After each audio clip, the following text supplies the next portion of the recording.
اس روز جب انہوں نے 3 افراد کو کھیتوں میں کچھ چھپاتے دیکھا تبھی یہ دونوں ایک ساتھ ہی تھیں۔ رانی نے گھر جا کر کچھ نہیں بتایا لیکن شبنم نے مجھے ساری کہانی سنا دی۔ جب میں نے شبنم کی بات سنی تو مجھے شک ہوا کہ کہیں وہ لوگ گلاب خان کے گروپ سے تعلق نہ رکھتے ہوں۔ کمال ہے، میں نے قطع کلامی کرتے ہوئے کہا۔ اللہ بخش، مجھ سے زیادہ تو تم گلاب خان اور اس کے بندوں کے بارے میں جانتے ہو، بلکہ میں تو سمجھو جیسے کچھ جانتا ہی نہیں۔ یہ بڑی عجیب سی بات ہے۔ مجھے بھی بس اتفاق سے ہی یہ ساری باتیں معلوم ہوئی ہیں۔ وہ بے خوفی سے بولا۔ میں بعد میں آپ کو اس کی تفصیل بتاؤں گا۔ فی الحال رانی کو بازیاب کرنے کا مسئلہ درپیش ہے، اس لیے آپ میری بات توجہ سے سن لیں۔ توجہ سے ہی سن رہا ہوں، میں نے کہا۔ تم بولتے جاؤ۔ آج جب رانی کو اغوا کیا گیا تو شبنم بھی اس کے ساتھ تھی، اللہ بخش نے کہا۔ وہ دونوں نہر کے کنارے والے نیم پختہ راستے پر چل رہی تھی کہ گلاب خان اپنے ساتھیوں کے ہمراہ گھوڑوں پر سوار وہاں پہنچ گیا۔ مجھے ایسا ہی محسوس ہوتا ہے کہ وہ لوگ اپنے کسی مشن پر نکلے تھے اور انہیں راستے میں یہ لڑکیاں مل گئی۔ انہوں نے انہیں گھوڑے پر لادنے کی کوشش کی۔ شبنم جان بچا کر بھاگ نکلی اور رانی کو وہ اٹھا کر لے گئے۔ میرا خیال ہے گلاب خان کو شک ہو گیا تھا کہ انہی لڑکیوں نے تھانے دار کو ان کی سرگرمیوں کے بارے میں بتایا تھا۔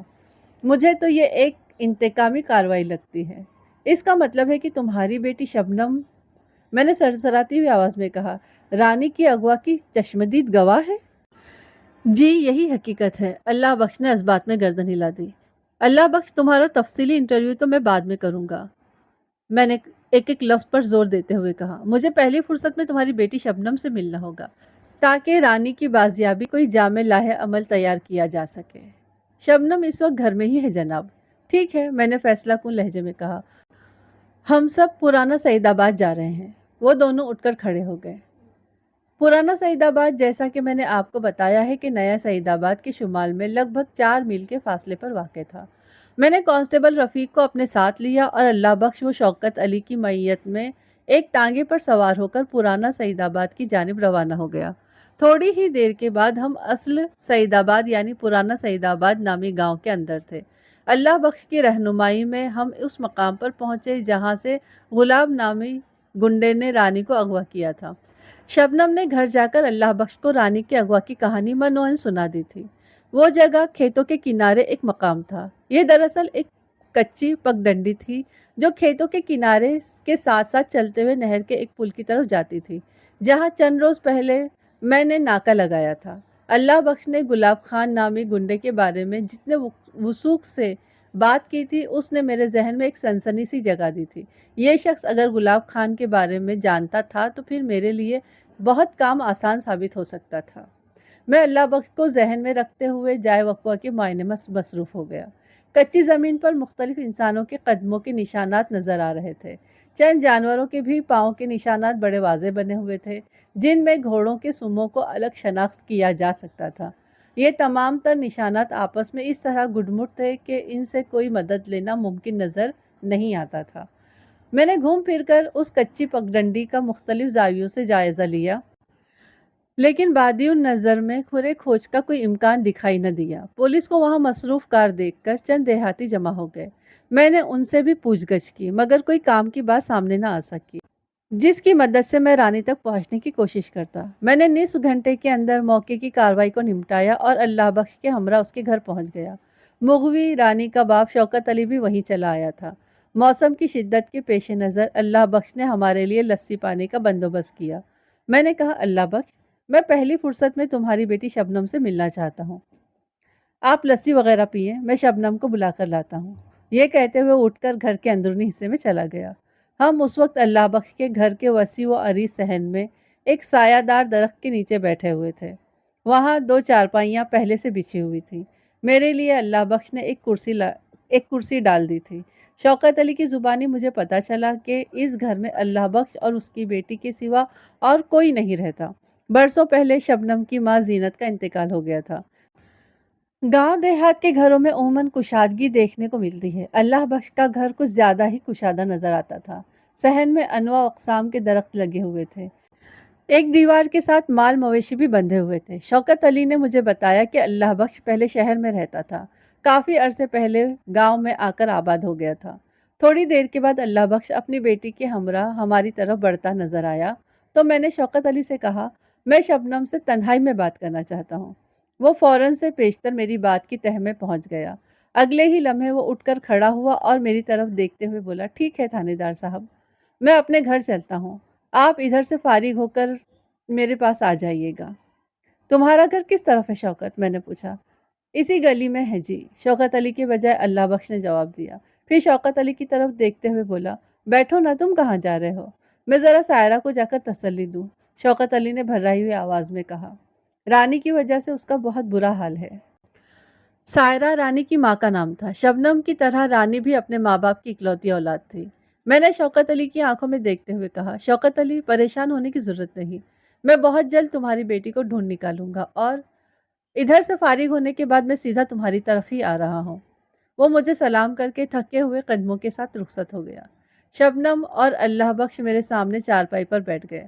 میں نے پہلی نظر میں ہی شبنم کو پہچان لیا۔ چند روز پہلے وہ اپنی سہیلی مغوی رانی کے ساتھ مجھ سے ملنے آئی تھی۔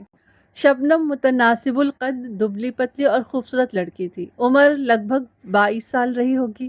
اس کے چہرے پر سب سے نمایش ہے اس کی موٹی موٹی آنکھیں تھیں۔ وہ اپنی سہیلی کے اغوا پر خاصی افسردہ اور چپ چپ سی نظر آتی تھی۔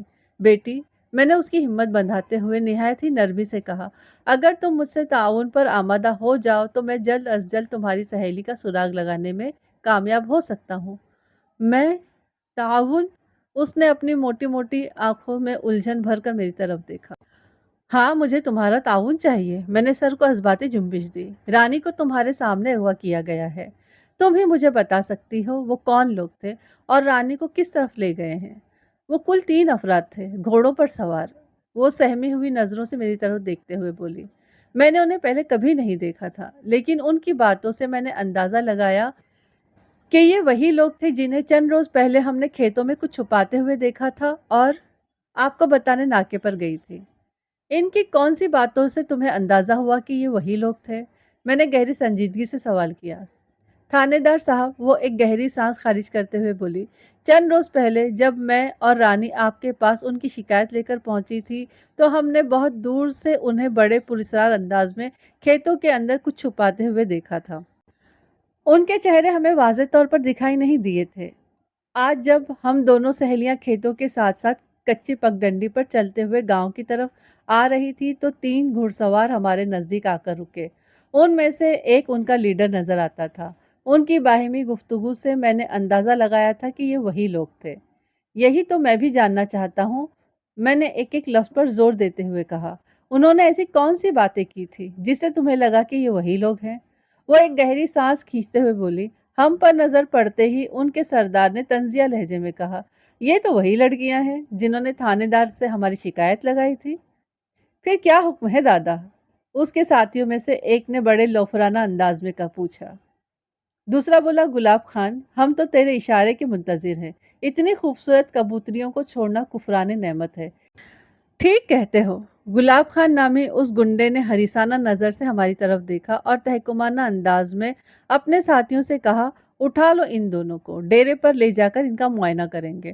ان گنڈوں کے خبیثانہ عزائم کا اندازہ ہوتے ہی ہم نے دوڑ لگا دی۔ رانی کی بدقسمتی کہ وہ ایک ناہموار جگہ پر پاؤں پڑنے سے منہ کے بل گر پڑی۔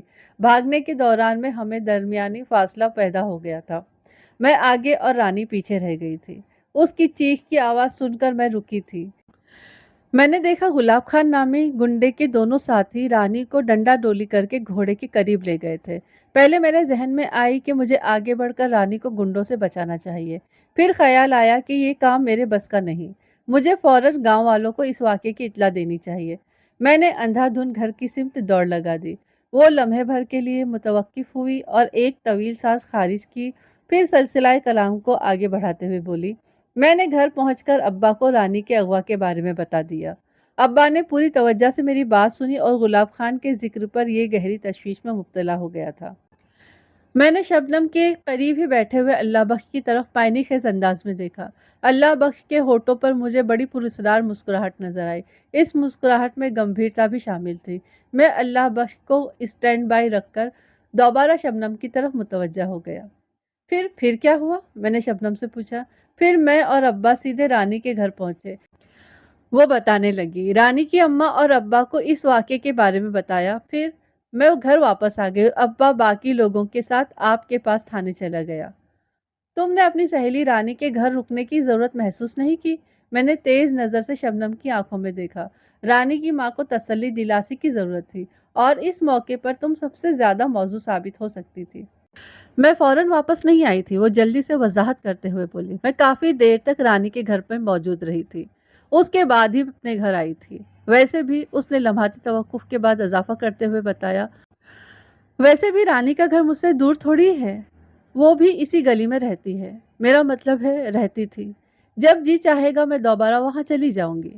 ٹھیک ہے، میں نے ایک اطمینان بھری سانس خارج کی اور پوچھا، مجھے ان 3 افراد کے حلیوں کے بارے میں وضاحت سے بتاؤ جنہوں نے رانی کو اغوا کیا ہے۔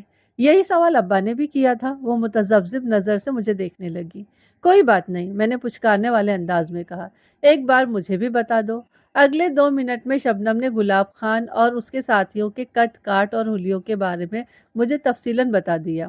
میں نے یہ صورتی معلومات اپنے دماغ میں ایک خاص خانے میں محفوظ کر لی اور شبنم سے استفسار کیا، جائے وقوع سے گھر کی طرف آتے ہوئے تم نے کس کس کو رانی کے اغوا کے بارے میں بتایا تھا؟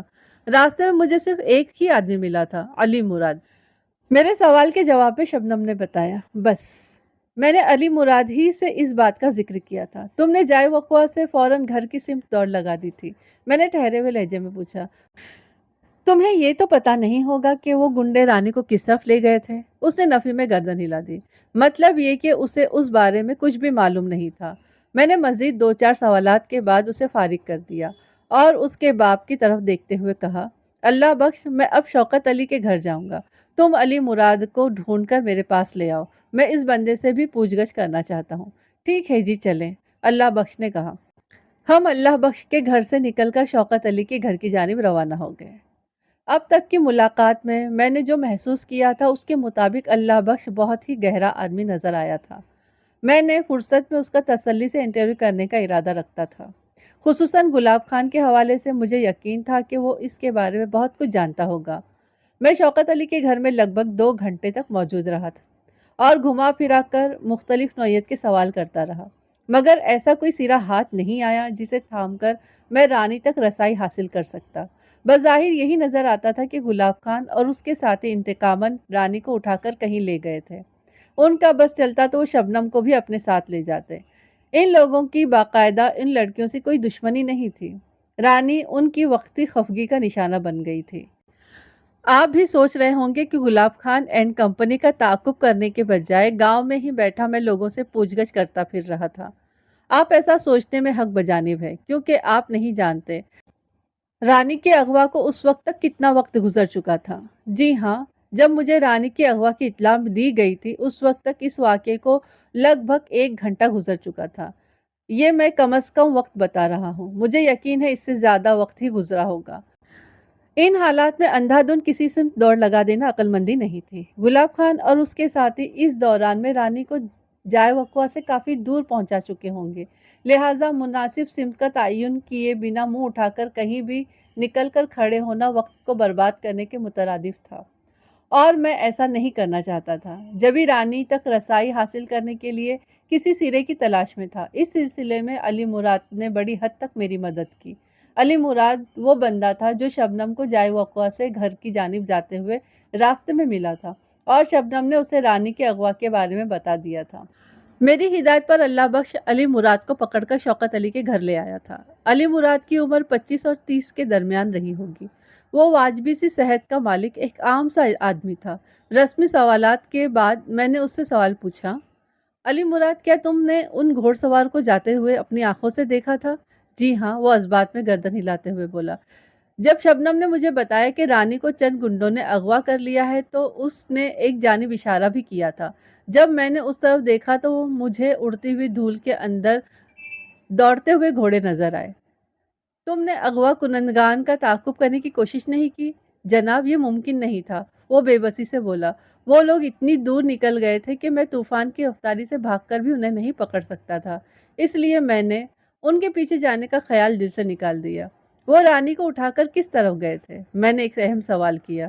پلیا سے ادھر، مغرب کی جانب، علی مراد نے بتایا۔ پلیا سے مغرب کی جانب کا مطلب تھا نہر سے قائمہ زاویہ پر مذکورہ نہر شمالاً جنوباً بہتی تھی اور علی مراد اسی پیلیا کا ذکر کر رہا تھا جہاں چند روز پہلے میں نے ناکا لگایا تھا۔ پلیا سے مغربی جانب سرسبز شاداب کھیتوں کا ایک طویل و عریض سلسلہ پھیلا ہوا تھا۔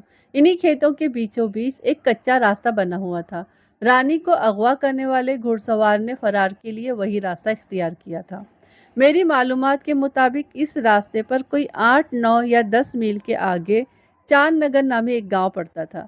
اگر اغوا کنندگان شرافت کا مظاہرہ کرتے ہوئے خط مستقیم میں گھوڑے دوڑاتے رہتے تو سیدھے چاند نگر پہنچ جاتے۔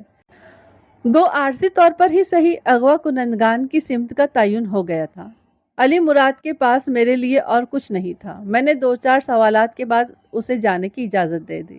پھر میں نے شوکت علی کو اس کی بیٹی کی سلامتی اور بحفاظت واپسی کا یقین دلایا اور اللہ بخش کو ساتھ لے کر رانی کے گھر سے باہر نکل آیا۔ باہر آ کر میں نے اللہ بخش سے کہا، تم ابھی میرے ساتھ تھانے چلو گے؟ تھانے؟ اس نے سوالیہ نظر سے مجھے دیکھا۔ کیوں جی؟ تم سے مجھے بہت ضروری کام ہے اللہ بخش۔ مگر اس کے استفسار میں گھبراہٹ بھی شامل ہو گئی تھی۔ ڈرو نہیں اللہ بخش، میں نے اس کا ذہن صاف کرنے کی غرض سے کہا۔ میں تمہیں کسی جرم کے سلسلے میں تھانے نہیں لے جا رہا، بلکہ مجھے تم سے نہایت ہی ضروری باتیں کرنا ہے۔ اس کے چہرے پر اطمینان جھلکنے لگا۔ تھوک نگلتے ہوئے بولا، میں ذرا شبنم کو بتا آؤں جی؟ ہاں ہاں کیوں نہیں، میں نے کہا، یہ تو بہت ضروری ہے۔ اس نے ممنونیت بھری نظر سے مجھے دیکھا اور اپنے گھر کی جانب بڑھ گیا۔ تھوڑی دیر کے بعد میں، اللہ بخش اور کانسٹیبل رفیق تانگے پر سوار ہو کر تھانے کی طرف جا رہے تھے۔ میں اللہ بخش کے ساتھ تانگے کی اگبی نشست پر بیٹھا ہوا تھا، جبکہ کانسٹیبل رفیق اور کوچوان اللہ رکھا اگلی نشست پر موجود تھے۔ اس دوران میں نے اللہ بخش سے بات چیت بھی جاری رکھی ہوئی تھی۔ اللہ بخش، تمہاری عمر کیا ہے؟ میں نے دھیمے لہجے میں سوال کیا۔ جناب، 49واں سال چل رہا ہے، وہ بڑے فخریہ سینہ پھلاتے ہوئے بولا۔ اگلے سال میں 50ویں میں چلے جاؤں گا۔ ماشاءاللہ، میں نے ستائشی نظر سے اس کی طرف دیکھا۔ اللہ جھوٹ نہ بلوائے، تم 40 سے زیادہ کے نہیں لگتے۔ تمہاری صحت بڑی عمدہ اور شاندار ہے۔ وہ خوشی سے پھول گیا۔ میں نے پوچھا، اللہ بخش سے، تمہیں گھڑ سواری تو آتی ہوگی؟ جی ہاں، اس نے اس بات میں گردن ہلائی، بڑی چنگی طرح۔ میں گہری سوچ میں ڈوب گیا۔ آپ نے گھڑ سواری کے بارے میں کیوں پوچھا؟ وہ الجھن زدہ لہجے میں مجھے تکنے لگا۔ اس لیے کہ اس کی ضرورت پیش آ سکتی ہے۔ میں کچھ سمجھا نہیں جناب۔ میں نے رانی کی تلاش کے سلسلے میں تمہیں اپنے ساتھ رکھنے کا فیصلہ کیا ہے، میں نے گہری سنجیدگی سے کہا۔ یہ تلاش چونکہ گھوڑوں پر سفر کرتے ہوئے جاری رکھی جائے گی، اس لیے تمہارا گھڑ سوار ہونا ضروری ہے۔ اوہ! وہ ایک بوجھل سانس خارج کر کے رہ گیا۔ تم کس سوچ میں پڑ گئے؟ میں نے اللہ بخش کو بغور دیکھتے ہوئے پوچھا۔ کوئی سوچ نہیں جناب، وہ وضاحت کرتے ہوئے بولا، بس یہ سن کر بڑا عجیب سا لگ رہا ہے کہ کسی مشن میں پولیس کی مدد کروں گا۔ میں نے مذاق نہیں کیا ہے، بلکہ یہ ایک حقیقت ہے کہ میں رانی کی تلاش کے دوران میں تمہیں اپنے ساتھ رکھوں گا، میں نے ٹھوس لہجے میں کہا۔ لیکن پہلے تم اس راز سے پردہ اٹھاؤ گے کہ گلاب خان نامی اس گنڈے کو تم کیسے جانتے ہو؟ اس کے ساتھ ہی میں نے کن اکھیوں سے اگلی نشست پر موجود کانسٹیبل رفیق اور کوچوان اللہ رکھا کی طرف دیکھا۔ ان دونوں کو میں نے ایک دوسرے سے باتوں میں مگن پایا۔ میں اللہ بخش کے ساتھ اطمینان سے بات کر سکتا تھا۔ میں نے کہا، شروع ہو جاؤ۔ وہ شروع ہو گیا۔ اللہ بخش نے مجھے اپنے بارے میں جو کچھ بھی بتایا، میں اس کا خلاصہ اس کی زبان میں آپ کی خدمت میں پیش کرتا ہوں، تاکہ آپ بھی اللہ بخش کے پس منظر سے آگاہ ہو جائیں۔ میں، اللہ بخش، نوجوانی کے زمانے میں سعید آباد کو خیر آباد کہہ کر شہر چلا گیا تھا۔ اس نقل مکانی کا فیصلہ میں نے بہت سوچ سمجھ کر کیا تھا۔ میں شہر میں سیٹ ہو کر شہر کی زندگی کا حصہ بن جانا چاہتا تھا۔ اس سلسلے میں مجھے کڑی محنت کرنا پڑی۔ میں نے بعض اوقات دن میں 20-20 گھنٹے بھی کام کیا۔ مختلف ملازمتیں بدلنے کے بعد میں نے اپنا کاروبار شروع کیا۔ پھر تو سمجھو چل سو چل، اللہ نے میرے کام میں برکت ڈالی اور میں ایک چھوٹا موٹا بزنس مین بن گیا۔ میں نے جوتوں کا ایک چھوٹا سا کارخانہ کھول لیا۔ میرا بزنس دن دگنی رات چوگنی ترقی کرتا چلا گیا۔ جب انسان کے پاس مال و دولت کی فراوانی ہو تو سب سے پہلے وہ اپنے لیے کسی ساتھی کی ضرورت محسوس کرتا ہے، اور شریف النفس مرد اپنا ساتھی بیوی کی شکل میں تلاش کرتے ہیں۔ میں نے بھی شادی کر لی۔ میری بیوی زینت بہت ہی سگھڑ اور فرمانبردار عورت تھی۔ وہ ہر طرح سے میرا خیال رکھتی تھی۔ شادی کے لگ بھگ 2 سال بعد میری بیٹی شبنم پیدا ہوئی۔ گویا ہماری زندگی مکمل ہو گئی۔